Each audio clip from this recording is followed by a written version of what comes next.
सत्यजित नाम के एक व्यक्ति द्वारिका में रहा करते थे। वो सूर्य भगवान से पूजा करके एक मणि प्राप्त किए थे। वो मणि ऐसी थी कि 100 किलो सोना लगभग रोज देती थी। अच्छा, प्रभुता पाय काय मद नाही, धन पाकर भला अहंकार किसे नहीं आता। तो सत्यजित भी मणि पहन के जरा छाती फुला के चलने लगे, देखो हमारे पास भी कमी नहीं है, और दिखाते किसी भगवान को कि देखो मेरे पास कितना माल है। भगवान की स्वधर्मा नाम की सभा में एक दिन पहुंच गए सत्यजित जी। बोले, भगवान के सभी लोग खड़े हो गए। उन्हें लगा सूर्य भगवान, सूर्य की दी मणि थी ना, सूर्य जैसी चमकती थी। लोगों को लगा सूर्य भगवान आ गए। भगवान ने सबको बिठाया, ये सत्यजित जी हैं। भगवान ने सत्यजित जी का स्वागत सम्मान किया। अंत में भगवान ने सत्यजित जी से कहा, देखो ये मणि आपके मतलब की नहीं है। एक व्यक्ति के पास इतना धन आए तो वो क्या करेगा? अरे आप के पास बहुत पैसा आ जाए क्या करेंगे? हाँ, भगवान ने कहा ये मणि राज खजाने में जमा कर दो तो प्रजा का कल्याण होगा, तुम्हें जितना चाहिए सो ले जाया करो। पर सत्यजित जी ने कहा, ना ना, हम नहीं देंगे मणि। और सत्यजित जी वहां से चुपचाप उठ करके चले गए। अब देखो ये बात यहीं खत्म, हमने मांगी तुमने नहीं दी, बात खत्म। सत्यजित जी चले गए। एक दिन सत्यजित के भाई प्रसेन वो मणि गले में पहनकर जंगल चले गए शिकार करने। तभी शिकार करने गए थे और वो खुद शिकार बन गए। एक शेर ने उन्हें मार डाला। वहां से जामवंत जी गुजरे तो उन्होंने देखा कि मणि पड़ी है बढ़िया सी मुर्दे के ऊपर। प्रसेन चूंकि मर गए अब शेर के शिकार में, तो मणि तो गले में थी। तो जामवंत जी वो मणि लेकर गए और अपनी बेटी को खिलौना समझकर दे दिए, तुम खेलना। बेटी के गले में डाल दिए।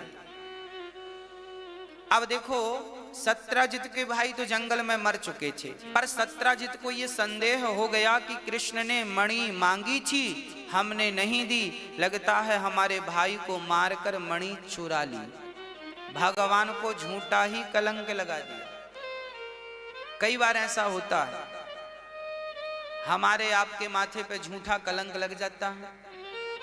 क्यों लगता है? रामचरितमानस में लिखा है, जो गणेश चतुर्थी की चंद्रमा का दर्शन करते हैं उसे झूठा कलंक लगता ही है। इसलिए गणेश चतुर्थी की चंद्रमा को नहीं देखना चाहिए। जिस दिन गणेश जी रखे जाते हैं ना, गणेश चतुर्थी को, ये बात रामचरितमानस में भी लिखी है। क्या लिखा है? जो आपन चाहे कल्याणा, सुजसु सुमति शुभ गति सुख नाना। सो पर नारी लीलारे गुसाई, तजाऊं चौथ की चंद्र की नाई। जो पुरुष अपना कल्याण चाहता है वो पराई स्त्री को वैसे ही त्याग दे जैसे कि चतुर्थी की चंद्रमा को त्याग दिया जाता है। पर नारी का त्याग कर देना चाहिए, पर पुरुष का त्याग कर देना चाहिए। अर्थात हमारे शास्त्र कहते हैं कि हमें चरित्रवान रहना चाहिए। हमारे शास्त्र हमें कहते हैं कि हमें कभी भी अपने चरित्र से नहीं गिरना चाहिए। चरित्रवान बने आप, चरित्रवान बने आपकी संतान। आपने अपने बच्चों को चरित्रवान बना दिया तो आप अच्छे माँ बाप हैं। और आज के माँ बाप यदि बच्चों को चरित्र से ना बचा पाए तो बच्चे चरित्र से बिगड़ेंगे तो धब्बा किसे लगेगा? माँ बाप को भी तो लगेगा कि देखो फलाने का बेटा है, फलाने का। इसलिए आप अपने चरित्र का ख्याल रखें और बच्चों को भी उचित चरित्र की शिक्षा दें। चरित्र से ना बिगड़े आपके बच्चे। रामचरितमानस में ये बात विभीषण जी रावण को समझा रहे हैं। रावण भी पराई नारी को चरित्र उठा के ले आया, मतलब उसका भी चरित्र ठीक नहीं था।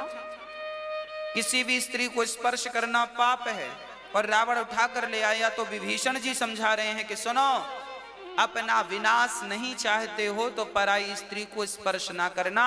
यदि तुमने गलत भाव से स्पर्श कर लिया तो सर्वनाश निश्चित है। और रावण जैसों का सर्वनाश हो गया कि नहीं?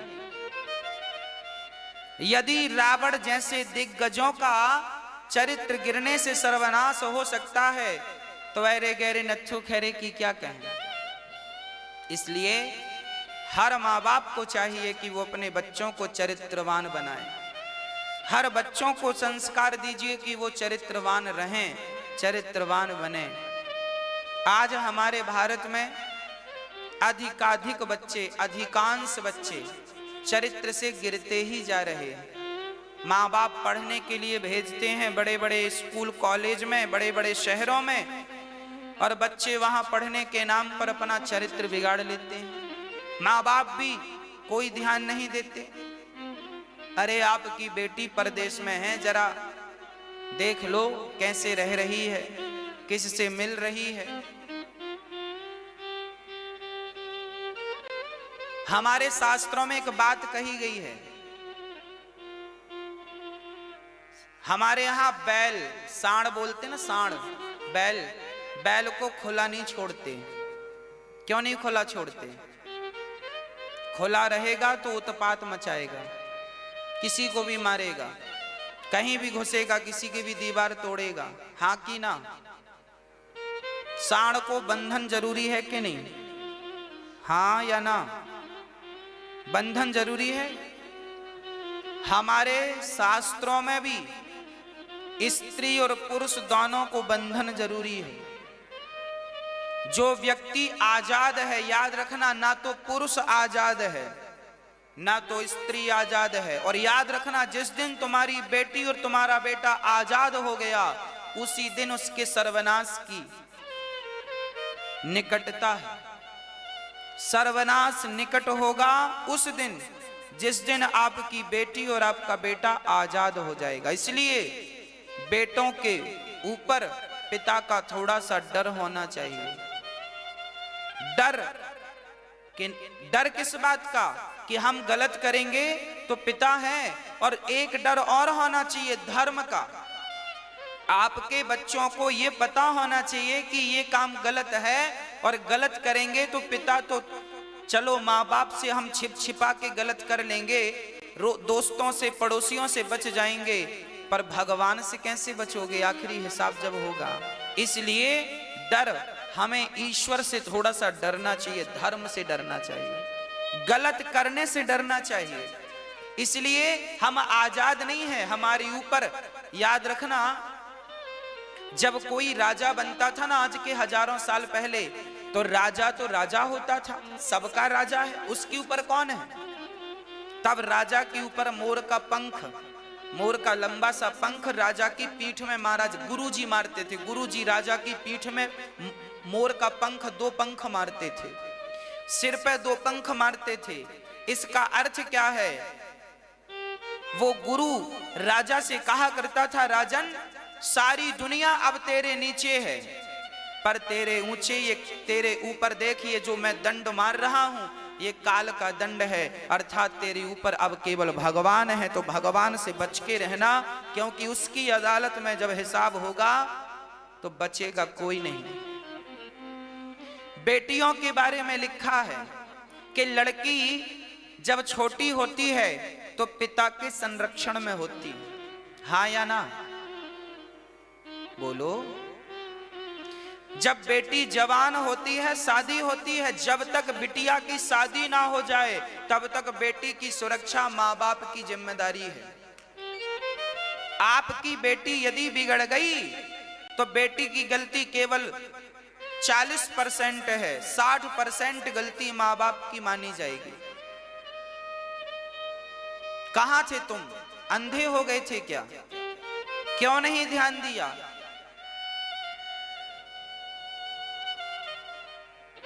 शादी के बाद बेटी की जिम्मेदारी उसके पति की। अब पति ख्याल रखेगा अपनी पत्नी का। नारी स्वतंत्र नहीं है।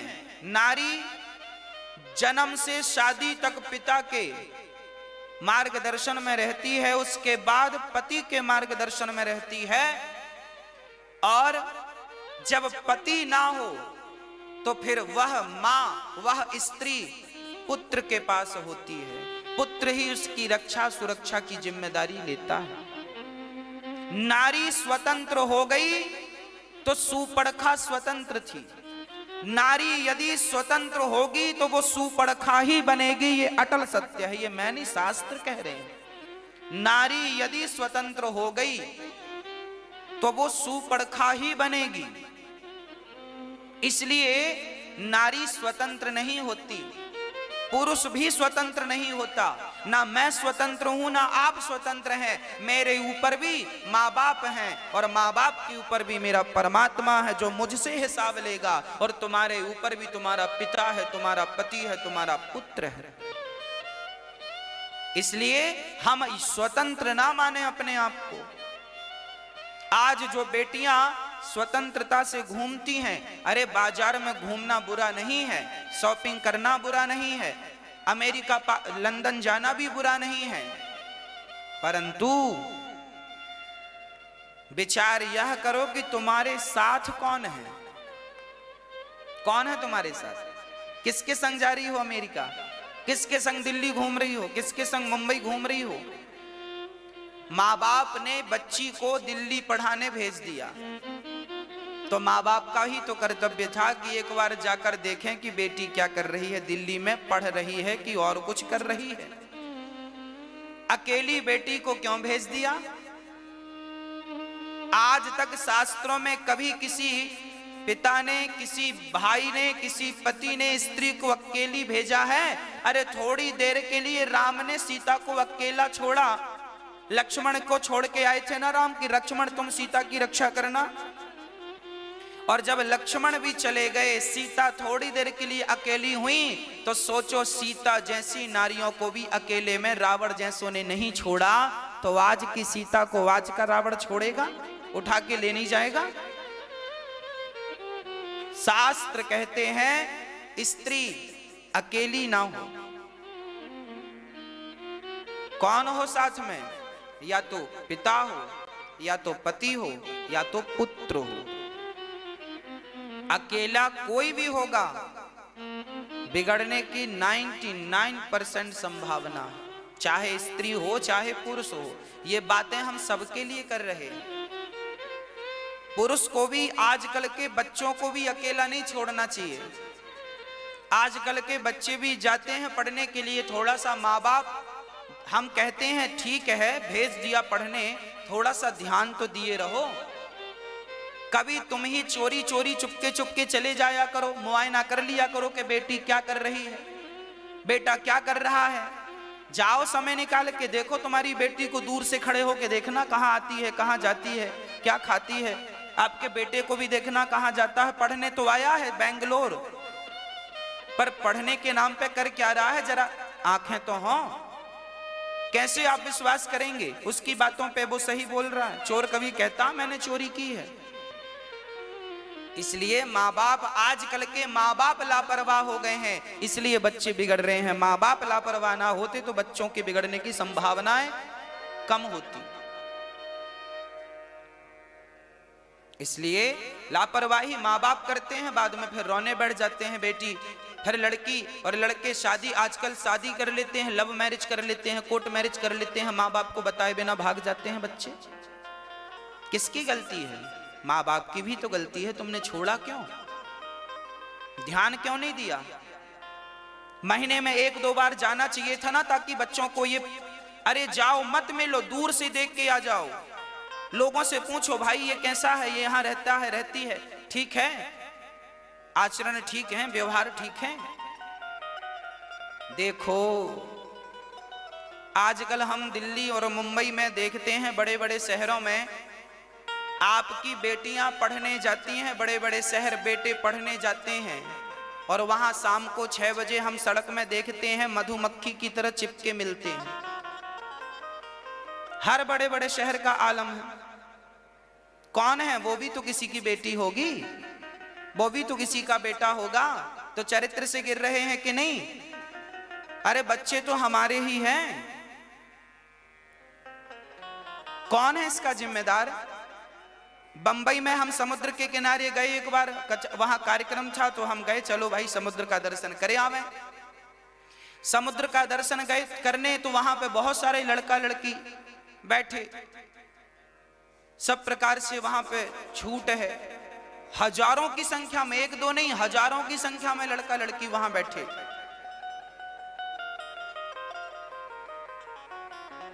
अब हम देखे राम राम ये सब क्या है? बोले ये बच्चे आते हैं पढ़ने के लिए छोटे छोटे शहरों से बड़े शहर, हमारी बेटी बड़ी बन के आएगी। ये बड़ा है, ये बड़ी बन रही है। आपको मैं गलती मां बाप की ही समझता हूं। क्यों नहीं ध्यान दिया? अरे आप ही अपने, कभी आपकी बेटी बंबई में पढ़ रही है तो जाओ समुद्र के किनारे बैठी, मिल ना जाए आपको? एक बार देखो, पहचानो उनमें से कौन है तुम्हारी बेटी। कहीं तुम्हें धोखा तो नहीं दे रही है तुम्हारी बेटी? भगवान करे आपके बच्चे संस्कार। इसलिए मैं कहता हूं कि आप अपने बच्चों को संस्कार दीजिएगा, कल को रोना ना पड़े इसलिए। ध्यान दीजिएगा, कल को रोना ना पड़े इसलिए आज से हम सचेत कर रहे हैं आपको। गलत ना हो आपकी बेटी के साथ, आपके बेटों के साथ। दूध की तरह निर्मल हो, स्वच्छ हो आपके बच्चे। हमारा भारत चरित्र को ध्यान देता है। राम चरित्र सुनवे को रसिया, राम लखन सीता मन वसिया। झांसी की रानी की 23 वर्ष की उम्र थी। अंग्रेजों ने किला घेर लिया था, दरवाजा टूट गया था, झांसी के किले पर घुस गए थे अंग्रेज। तब झांसी की रानी अपने घोड़े पर चढ़ के 50 फीट ऊपर से छलांग लगाकर जंगल की तरफ भागी। अंग्रेजों ने पीछा किया।